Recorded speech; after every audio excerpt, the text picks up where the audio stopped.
일하는 국회, 협치를 앞세워 20대 국회가 출범했지만 시작부터 삐걱거렸습니다. 내일부터 시작되는 교섭단체 대표 연설에서도 기싸움이 팽팽할 것으로 보이는데요. 최창렬 YTN 개건 해설위원 그리고 장성호 건국대 교수와 함께 전국 현안 짚어보겠습니다. 두 분 안녕하십니까? 네, 안녕하세요. 네. 자, 정기국회가 시작부터 아주 삐걱삐걱거렸는데 일단 내일 교섭단체 대표 연설도 만만치 않을 것 같긴 해요. 그 전에 이제 지난주 상황을 먼저 좀 잠깐 짧게 정리를 하고 넘어가 보죠. 지난주에 보면 정세균 국회의장의 개회사 때문에 여야가 파행을 겪지 않았습니까? 이제 최근에 아주 민감한 문제, 네. 이제 우병우 민정수석의 거취 문제라든지 사드 배치 문제, 그리고 이제 공직자 수사 비리처 이 설치 문제 이런 부분들을 이제 야당의 입장에서 이제 얘기를 했다고 해서 여당이 강력하게 반발한 이런 사안인데 네. 물론 이제 국회의장은 당적을 보유하지 않게 돼 있거든요. 국회법에 따라서 네. 그것이 여야 어느 편에 치우치지 말고 중재와 조정을 잘 하라 이런 이제 취지인데 네. 아무튼 민감한 사안에 대해서 그렇게 얘기를 했기 때문에 여당으로서 반발할 수 있는 부분인데 여당의 반발이 좀 과도했다는 생각이 좀 듭니다. 국회 이 집권당인데 그 국회 정기국회 의사 일정은 전면 보이콧했고 그리고 사퇴 촉구 결의안도 냈습니다. 네. 그리고 발언도 굉장히 수위가 높았죠. 이정현 대표의 발언 같은 그렇죠. 것들은 예. 그런 점들이 국회의장이 뭐 그런 정쟁을 유발한 부분에 대해서 좀 비판받을 점이 없지 않겠습니다만 그러한 얘기는 사실은 할 수 있는 선이 아니겠는가 보기에 따라서는 근데 지나치게 여당이 과잉대응했다라는 느낌 좀 듭니다. 예. 새누리당이 상당히 강경하게 대응을 했어요, 정말. 그렇게 뭐 하고 싶었겠습니까? 다 정치적으로 해석하면 다 이해가 되는 것이고 네.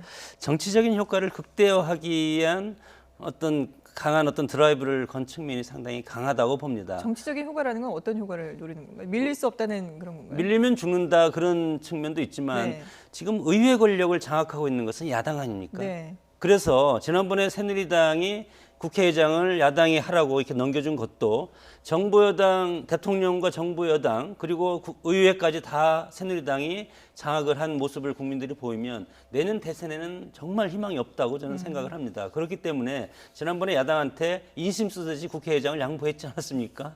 그것을 지금 겨냥해서 봐라. 야당이 국회를 장악하고 있는데 국회의장이라는 분이 그런 말을 할 수도 있겠습니다. 있기는 네. 있지만 그러나 그 안보 문제와 관련해서 가치 판단이 들어간 그런 뉘앙스로 발언을 했기 때문에 이것은 뭐 저는 개인적으로는 좀 문제가 있었다. 네. 뭐 이렇게 뭐 이제 저는 해석을 하고 싶은데 예. 그런 것을 새누리당이 놓치지 않고 뭐 복도에서 쭈그려 앉아서 야당이 했던 모습을 하지만 그것을 국민들이 아직도 국회를 새누리당이 장악하고 있다고 착각을 하고 있는 분이 있지 않을까 이렇게 해서 네. 그것을 이렇게 되새겨 주기 위한 어떤 정치적인 어떤 제스처다. 저는 그렇게 봅니다. 예.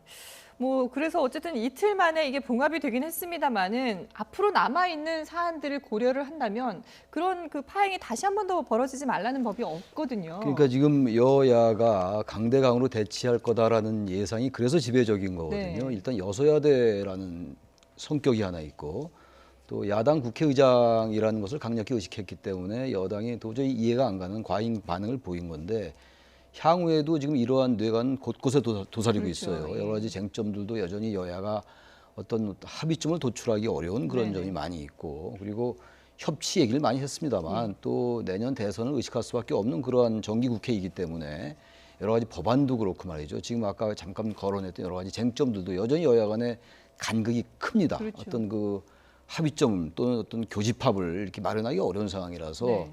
여야가 이번 정기국회 때는 뭐 여소야대 정국이고 또 야당에도 많기 때문에 협치가 이루어질 수밖에 없다라는 그러한 이치가 관철되기가 대단히 어려울 것 같긴 해요. 예. 그리고 게다가 여야 내부의 어떤 당내 사정들도 만만치가 않습니다. 지금 여당, 야당 할 거 없이다. 이른바 친박과 친문이 장악한 이 주류가 이제 그 당내 권력을 장악한 상황이기 때문에 네. 비주류들과의 갈등 관계도 언제든지 재현될 수 있는 것이고 이것이 또 최근에 여러 가지 외국에서 이제 대권 주자들의 움직임 같은 것도 상당히 활발하지 않습니까? 네. 그런 것들과 맞물리면은 당내 사정 그리고 대권과 관련한 역학구도의 문제 그리고 쟁점 자체가 여야가 상당히 이게 첨예하게 갈리고 있는 이러한 쟁점이기 때문에 이번 여야 관계는 19대 국회 못지않게 19대 국회가 뭐 식물국회라고 비판을 네네. 많이 받지 않았어요. 19대 국회 못지않게 상당히 이 의사일정 진행이 파행으로 갈 국면이 대단히 많다라고 느껴집니다. 예. 일단 내일부터 이제 3일 동안 여야 3당 교섭단체 대표연설이 열리지 않습니까? 네. 일단 내일 새누리당 이정현 대표가 첫 주자로 나서게 되는데 뭐 요즘에 지금 민심을 읽기 위해서 뭐 인터넷도 검색하고 있다 이런 얘기들이 들리고는 있는데 어떤 내용을 담을까요?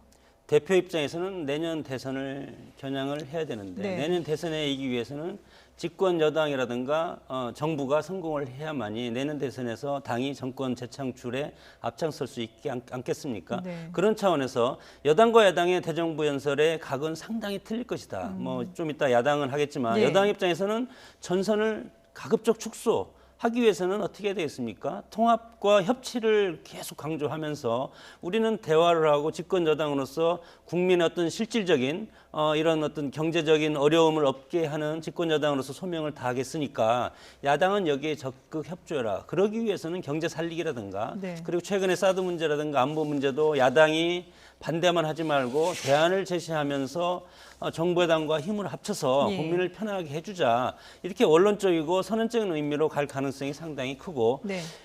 집권 여당은 그렇습니다. 야당처럼 공격 일본도로 할 수가 없는 것이 집권에 대한 국정에 대한 무한 책임을 지는 정당이기 때문에 네네.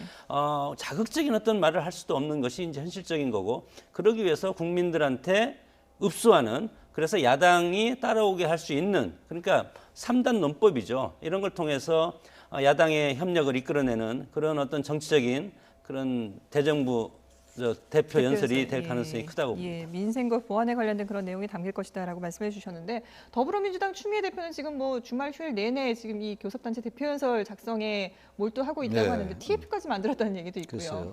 어떤 내용들? 아무래도 우병우 민정수석의 거취라든지 뭐 사드 문제 앞서 정세균 국회의장이 얘기했던 이 부분도 언급하지 않을까 그런 싶은데요. 문제를 언급하지 않을 수가 없겠죠. 우병우 민정수석의 문제는 지금 최근에 이제 뭐 곁가지 얘기들이 많이 나오곤 있겠습니다만 여전히 우병우 수석의 거취 문제가 핵심이거든요. 네. 문제의 발단이 무엇이 됐든 간에. 그러니까 야당 대표로서 대표 연설 때 그 부분을 빠지고 넘어갈 수가 없는 거죠. 예. 최근에 이것과 관련해 가지고 이정현 대표가 애써 자꾸 이 현안을 피해가고 있습니다만 전 뭐 야당 대표로서 그럴 리도 없고 그래서도 안 된다고 보고 예. 사드 배치 문제도 어쨌든 뭐 당론으로 채택은 하지 않았어요. 사드 배치를 반대하는 것을 당론으로 채택하겠다고 얘기했습니다만 추미애 대표가 네. 대표 취임의 일성으로 그러나 사실 뭐 전략적 유연성의 문제라든지 어떤 중도로의 외연 확장 때문에 지금 아직 당론으로 채택은 안 했거든요. 네. 그러나 역시 더민주의 내부 기류는 사드 배치 좀 반대쪽으로 기울어져 있는 것 같거든요. 그래서 그 문제도 언급을 할 것이고 또 공직자 비리 수사처 문제는 최근에 여러 가지 또 비리가 많이 이제 노출되고 이러는데 네. 그 공수처 신설 문제 분명히 언급할 것 같아요. 네. 그리고 이제 아까 우리 장 교수 말씀처럼 여러 가지 쟁점 법안들이 있잖아요, 지금. 근데 그 쟁점 법안들이 항상 너무 똑같은 이제 목소리거든요. 여당 쪽에서 어떤 노동개혁 관련 법안 그리고 무슨 저기 그 서비스 발전 기본법 이런 네. 것들이 여야 간에 그 쟁점이 몇 개 남아 있어요. 거의 다 모든 것이 타결됐는데 아마 이런 부분도 언급할 것 같아요. 그래서 이번 여야 대표 연설이 뭐 항상 그래 왔습니다만 네. 또 여당은 여당 할 얘기하고 야당은 야당 할 얘기하고 이래서는 별로 의미가 없어요. 뭐 그렇게 할지들은 모르겠습니다만 여당도 좀 매일 같은 얘기만 되풀이하지 말고 왜냐하면 지금 서비스 발전 기본법은 의료법인이 민영화 문제가 예, 걸려 있는 쟁점인 예. 것이고 노동개혁 관련 법안들도 무슨 국민들이 알기에는 엄청나게 여야가 차이가 있는 것 같이 느끼겠습니다만 그렇지 않거든요. 네.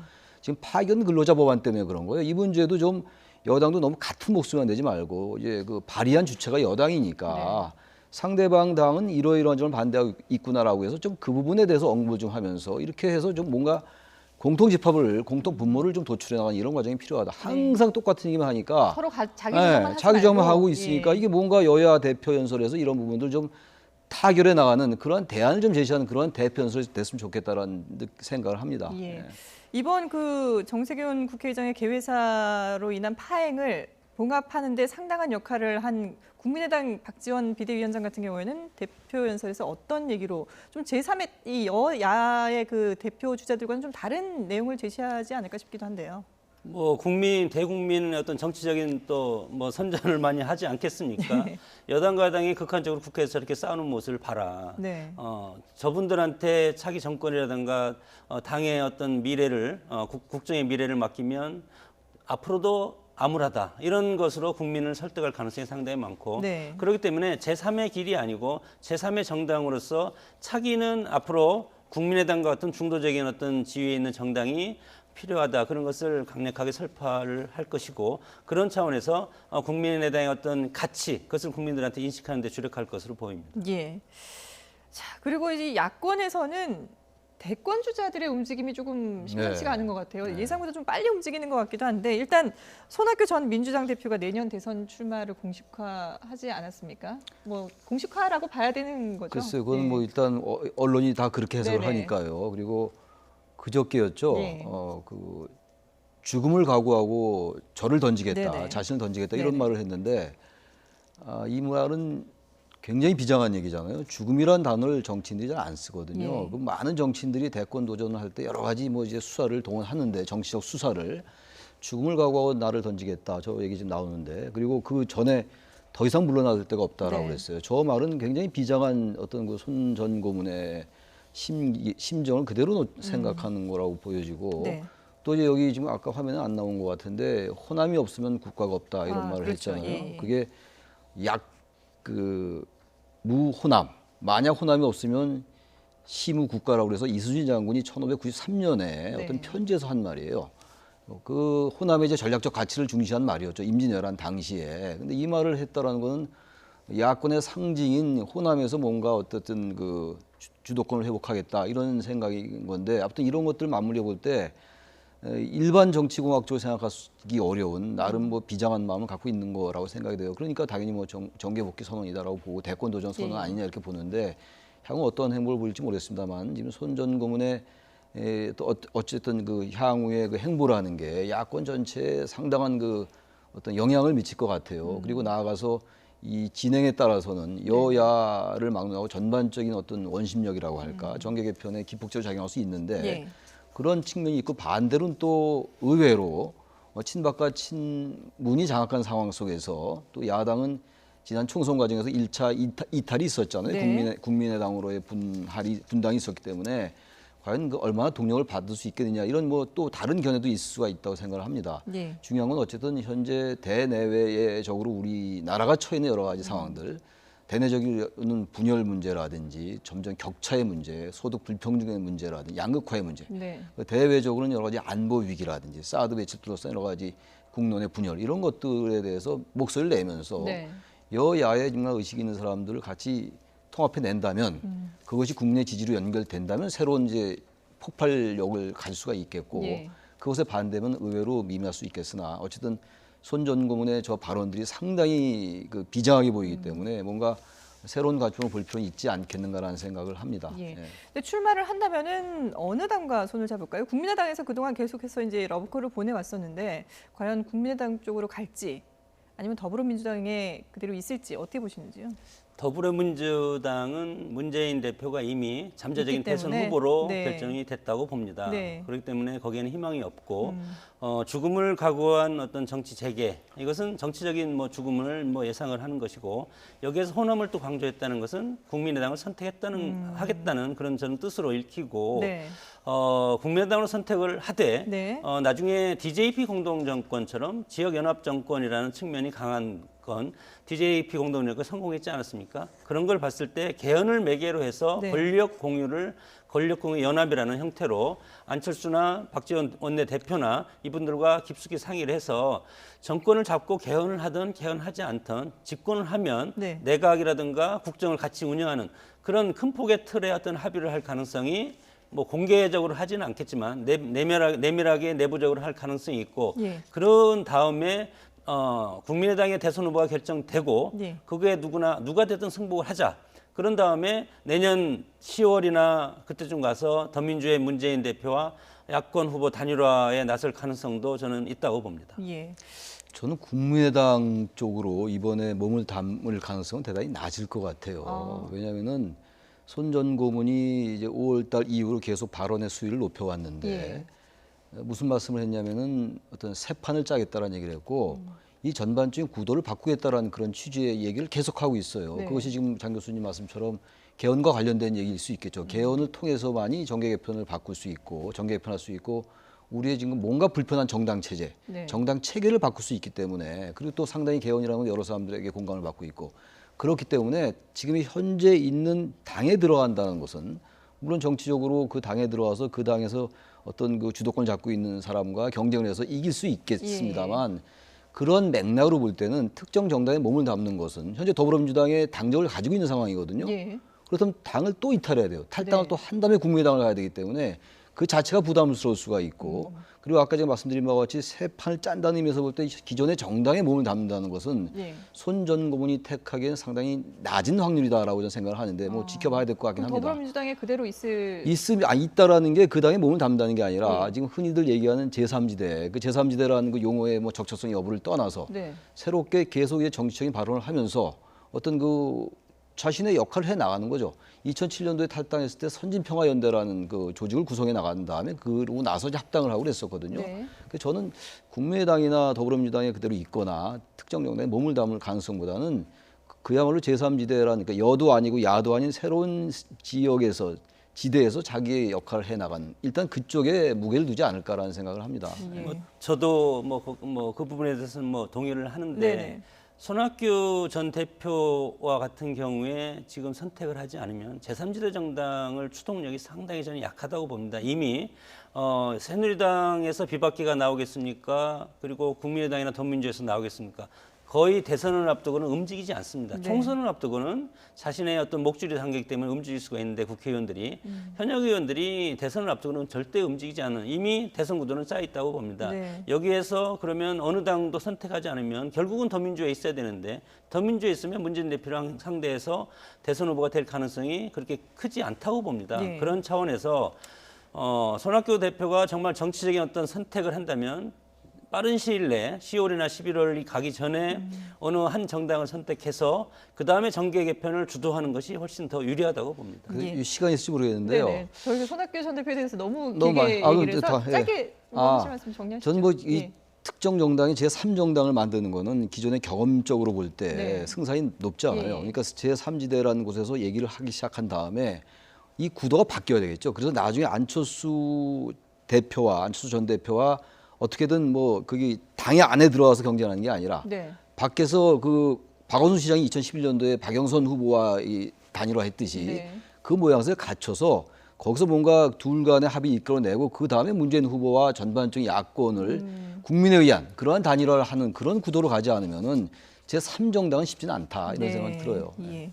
자, 그런가 하면은 지금 뭐 더민주 김부겸 의원 그리고 안희정 충남지사도 SNS를 통해서 이제 뭐 대권에 출마하는 그런 의사를 밝혔는데 글쎄요. 이분들도 상당히 빨리 좀 의사를 밝히지 않았나 이런 생각도 들어요. 어떻게 보셨는지요? 빠른 것이 아니고 지금 정상적인 수준이라고 적절한 수준이고 시점인가요? 예. 이번은 아니고 차차기 그러니까 뭐 한 10년을 내다보고 대권 준비를 해야 되는 겁니다. 네. 그렇기 때문에 지금 문재인 대표가 당 대표가 되든 누가 되든 지금 들어가서 불쏘시개의 역할 그것을 뭐라고 하냐면 어떤 당의 기여 이것을 하지 않으면 미래가 없죠. 불쏘시개 역할을 하면 그 불씨가 나중에 자기 차례가 왔을 때 예. 활발 타오를 수 있는 것이지 나중에 지금 출마를 하지 않고 어떤 당에서 어떤 이 시너지 효과를 내주지 않으면 다음에 이름도 올릴 수 없다고 봅니다. 예. 그래서 이게 안희정 지사는 현역 단체장이잖아요. 네네. 그리고 나이도 좀 젊은 편이고 예. 상대적으로 그러니까 차차기용 아니냐 뭐 이런 전 뭐 네네. 추론은 충분히 할 수 있다고 보고 또 때에 따라서는 뭐 차기에도 이제 뛰어들 수 있겠죠. 예. 김부겸 의원 같은 경우는 나이도 그렇게 뭐 60 거의 가까웠거든요. 그러니까 10년을 내다 보면 70이 되니까 그건 좀 많죠. 근데 아무튼 지금 이제 지난 2012년도에 경선이 되게 늦었어요. 2012년도에. 그래서 뭔가 여러 가지 문제가 있다라는 얘기들이 있었는데 그래서 이번에 좀 경선 시기가 좀 빨라질 것 같아요. 야당에. 예. 그래서 지금 여권보다는 야당이 워낙 주자들이 좀 많잖아요. 그러게요. 뭐 군웅이 할거하는 이런 상황인데 네네. 지금 모든 사람이 나오지는 않을 것 같고 어쨌든 문재인 대세론이 자꾸 굳어져 가니까 네. 다른 주자들로서는 초조한 거죠. 이것이 굳어진 것에 대한 초조함이 있고 그러니까 오히려 친문이나 주류 쪽에서는 빨리 경선을 초기에 해서 기정사실화시키려 하고 예. 그 밖에 주자들은 너무 경선이 이르면은 너무 대세론이 확정된다라는 것 때문에 좀 늦추자 뭐 이런 걸로 해서 그러니까 야당 내, 야권 내의 경선 시기를 둘러싸고 상당히 그 갈등이 좀 있을 것 같아요. 예. 물론 거기에 따라서 경선 룰을 가지고도 물론 상당한 이제 삿바싸움이 있겠습니다만 바로 그런 것들이 요즘 나타나고 있는 것이 아닌가 조기에 이렇게 판단을 합니다. 예, 알겠습니다. 네, 저희가 시간이 없어서 여기까지 전국 얘기는 짚어봐야 될 것 같습니다. 지금까지 최창렬 YTN 개관 해설위원 그리고 장성호 건국대 교수 두 분 함께했습니다. 고맙습니다. 예.